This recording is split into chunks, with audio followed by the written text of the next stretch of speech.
YouTube पर channel को subscribe कर लीजिएगा आप लोग, और बच्चों को मोबाइल में सब्सक्राइब। राधे राधे दोस्तों, आज हम आपको एक ऐसी भजन संध्या के बारे में बताने जा रहे हैं जिसने हर भक्त के हृदय को भक्ति रस से सराबोर कर दिया।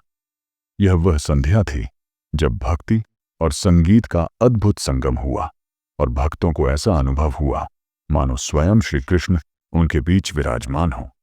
इस भव्य आयोजन के सूत्रधार थे पूज्य महाराज जी, जिन्होंने सैकड़ों भक्तों को इस अद्वितीय आध्यात्मिक माहौल का हिस्सा बनने का सौभाग्य प्रदान किया।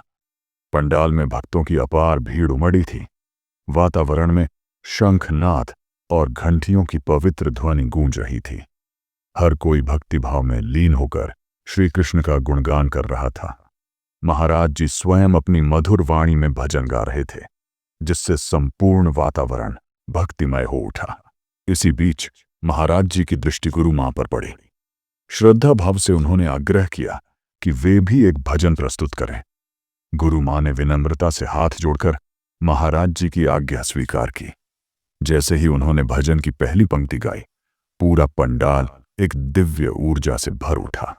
ऐसा लगा मानो समय थम गया हो। हर हृदय उनके सुरों की मधुरिमा में खो गया। गुरु मां की वाणी में ऐसी मिठास, करुणा और भक्ति की गहराई थी कि वहां उपस्थित बड़े बड़े गायक भी उनकी भक्ति के आगे नतमस्तक हो गए। यह केवल एक गीत नहीं था, बल्कि उनके श्री कृष्ण के प्रति गहरे प्रेम और अटूट श्रद्धा का प्रतीक था। उनकी गायकी में ऐसा चमत्कारिक आकर्षण था कि भक्तगण अपने स्थान से उठकर झूमने लगे, तालियां बजाने लगे और राधे राधे के जयघोष से पूरा पंडाल गुंजायमान हो गया। उस पावन क्षण में ऐसा प्रतीत हुआ मानो स्वयं श्री कृष्ण और राधा रानी उस स्थल पर विराजमान होकर भक्तों की भक्ति का रसपान कर रहे हों।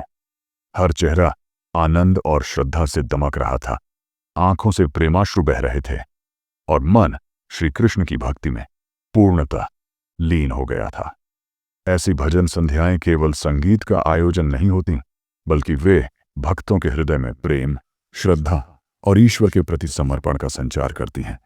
यह संध्या भी भक्तों के जीवन में एक अमिट स्मृति बनकर अंकित हो गई। जय श्री राधे। भजन संध्या का वर्णन अब और भी प्रभावशाली और भावपूर्ण हो गया है। यदि आप इसमें कोई और विशेषता या भावनात्मक पहलू जोड़ना चाहते हैं तो बताइए।